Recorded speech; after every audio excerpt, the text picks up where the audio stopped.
നമ്മുടെ വൈപ്പിൻ മണ്ഡലത്തിന്റെ സവിശേഷതയെ കുറിച്ച് ലത്തീൻ സമുദായ അംഗങ്ങൾ എന്ന രീതിയിൽ വളരെയധികം തീക്ഷ്ണമായ വികാരം ഉൾക്കൊണ്ടുകൊണ്ട് ജീവിക്കുന്ന ഒരു സമുദായ കൂട്ടായ്മയാണ് വൈപ്പിൻ മണ്ഡലത്തിൽ നമുക്കുള്ളത്.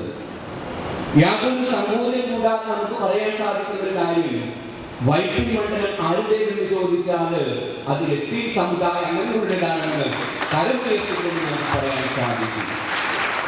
കാരണം വരാപ്പുഴ അതിരൂപതയുടെ വികസന കാര്യസമിതിയുടെ നേതൃത്വത്തിൽ ഓരോ മണ്ഡലങ്ങളിൽ നടത്തേണ്ട വികസനത്തെ കുറിച്ചുള്ള ചർച്ചകൾ ഏതാണ്ട് 3 വർഷങ്ങൾക്ക് മുമ്പ് നടത്തുകയുണ്ടായി.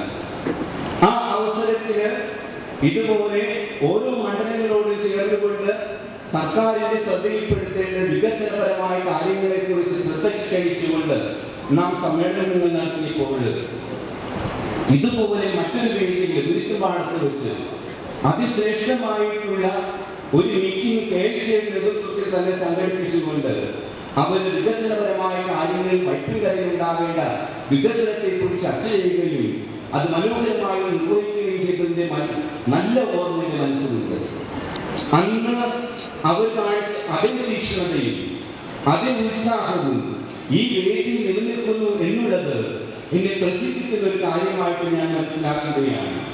കാരണം വൈപ്പിൻകര ലത്തീൻ സമുദായങ്ങളോട്, സാമുദായിക ആവശ്യങ്ങളോട്, സമുദായത്തിൻ്റെ ഉന്നമനത്തിനോട് കാണിക്കുന്ന പ്രതിബദ്ധതയാണ് ഇന്നത്തെ മീറ്റിംഗും എന്നും എക്കാലവും വൈപ്പിൻകര വച്ചു പുലർത്തുന്ന വലിയ പ്രയോജനാത്മകമായുള്ള സഭയോടുള്ള പിൻബലവും പ്രോത്സാഹനവുമാണ് ഈ വലിയ മീറ്റിംഗിലൂടെ പ്രകടമാക്കുന്നത് എന്ന് ഞാൻ മനസ്സിലാക്കുന്നു.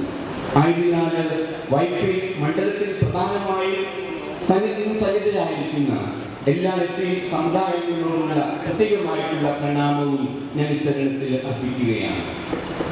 പ്രിയപ്പെട്ട ഒരു കവിവാചകം ഓർക്കുകയാണ്.